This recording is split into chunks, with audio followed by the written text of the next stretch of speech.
अभिनंदन करूया.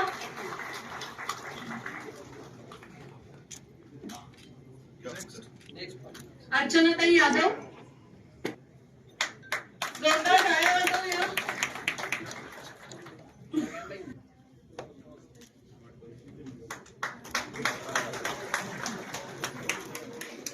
दिलीप जी जोरदार टाळ्या वाजवूया आपण सगळ्यांसाठी.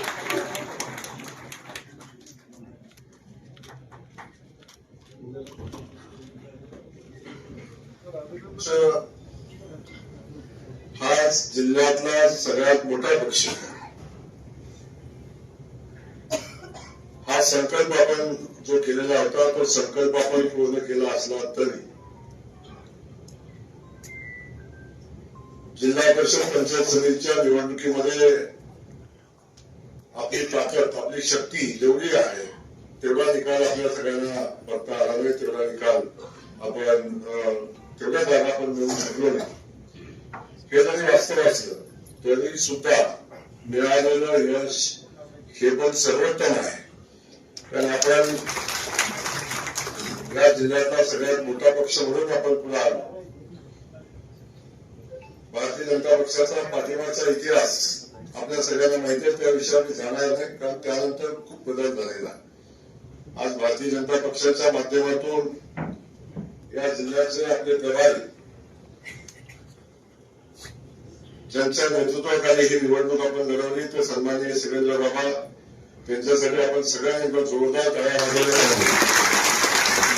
या निवडणुकीच्या मॅनेजमेंटमध्ये बाबांनी कुठली कसर ठेवली नाही. नगरपालिकेच्या निवडणुका असतील त्यानंतर जिल्हा परिषदेच्या निवडणुका असतील पक्षाच्या प्रत्येक कार्यकर्त्याला बळ देण्यासाठी पक्षाच्या नेतृत्वाला बळ देण्यासाठी निवडणुकीमध्ये आपल्या सगळ्यांना ताकद देण्यासाठी आवश्यक असणाऱ्या सगळ्या गोष्टी प्रभारी म्हणून बाबांनी केल्या. बाबांच्या सोबत मला जे काय आपल्या सगळ्यांचा सहकार्य म्हणून करणं शक्य होतं ते करण्याचा मी मनापासून प्रयत्न केला. आणि आपल्या सगळ्यांना पक्ष म्हणून लढत असताना आपण संघटितपणे आपण लढून अपेक्षित यश आपल्याला मिळावं अशा आपल्या सगळ्यांच्या भावना होत्या. कारण अनेक असतील आणि पराभवाला कुठलं कारण नसतं. आपण पराभूत नाही हा सगळ्यात पहिला विषय सांगतो. आपण अपेक्षित यश मिळवलं नाही हा विषय मान्य आहे. आपण पराभूत आहे हे मान्य नाही. शेवटी जिल्हा परिषदेचा अध्यक्ष बनवण्यासाठी भारतीय जनता पक्षानं स्वतःच्या ताकदीवर अपेक्षित जागा कमवणं मिळवणं आवश्यक होतं. ते आपल्याला जमलं नाही हे वास्तव आपण सगळ्यांनी स्वीकारलेलं आहे. म्हणून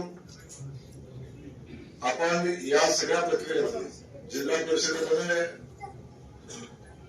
भारतीय जनता पक्षाचा अध्यक्ष व्हावा म्हणून आम्ही सगळेजण प्रयत्न करतोय. आणि मी खात्रीने सांगतो सातारा जिल्हा परिषदेचा अध्यक्ष हा भारतीय जनता पक्षाचा. यासाठी आम्ही सगळे प्रयत्न करू.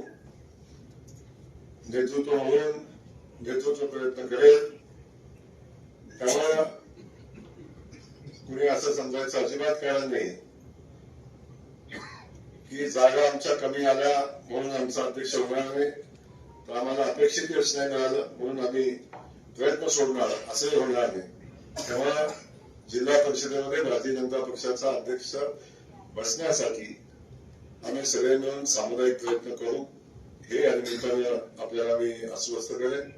त्यांनी ते खूप मेहनतीनं प्रचंड ताकदीनं आपण निवडून आलात. आपल्या सगळ्यांना माहिती आहे भारतीय जनता पक्षाचा पराभव करण्यासाठी सगळी यंत्रणा कामाला लागली.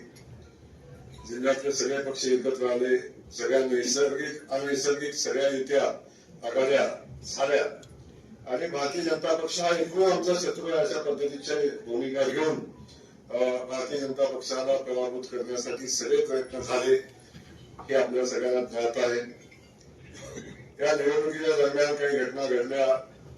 खास करून आपल्या राज्याचे उपमुख्यमंत्री सन्माननीय अजितदादांचं दुःखद अपघाती निधन झालं आणि त्यानंतर आपण सगळ्यांनी पाहिलं की काही गोष्टी एक भावनिक वातावरण भावनिक लाट या जिल्ह्यामध्ये आली. कारण सातत्यानं दादांचे या जिल्ह्याशी असणारं संबंध आपण सगळ्यांनी पाहिलेला आहे आणि त्याचाही हलकासा परिणाम या निवडणुकीमध्ये झाला, आपण सगळ्यांनी हे वास्तव आपण सगळ्यांनी स्वीकारलं.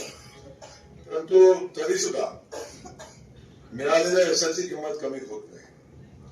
भारतीय जनता पक्षाचा, खास करून या जिल्ह्यातल्या जनतेचं मी आभार मानेनच मानेन. त्यासोबत भारतीय जनता पक्षाचा आमच्या निर्भया सगळ्या कार्यकर्त्यांचं मी मनापासून या ठिकाणी आभार मानेन, त्यांचं अभिनंदन करेन, त्यांचं कौतुक करेन की त्यांच्या सगळ्यांच्या प्रयत्नाशिवाय हे यश आपल्याला मिळालं नसतं. तुमच्याकडे तिकीट कुणाला मिळालं, तिकीट नाही मिळालं, तरी सुद्धा त्यांनी आपली पक्षाप्रती निष्ठा सोडली, अनेकांनी सोडली. हा विषय पक्षाचा आपल्याच लोकांनी केला म्हटलं तरी वावग होणार नाही अशी परिस्थिती बहुतांश ठिकाणी आहे. कारण आम्हाला तिकीट मिळालं तर आम्ही पक्षाचे, आम्हाला तिकीट नाही मिळालं तर आम्ही पक्षाला मदत नाही करणार, अशा पद्धतीची भूमिका काही लोकांनी घेतली आणि त्याचंही नुकसान या निमित्तानं झालंय. त्याचाही विचार या निमित्तानं नक्की भविष्यात पक्ष करेल. पण आज बाकी कुठल्या विषयावर मी अधिकच बोलणार नाही, कारण आज आपण सगळ्या सदस्य मोदयांचा सत्कार या ठिकाणी केलाय. अनेकदा चर्चा झाली, अनेक लोकांचं असं होतं की बाबा आपण सगळ्यांनी प्रचार केला, ताकदीने आपण प्रचार केला.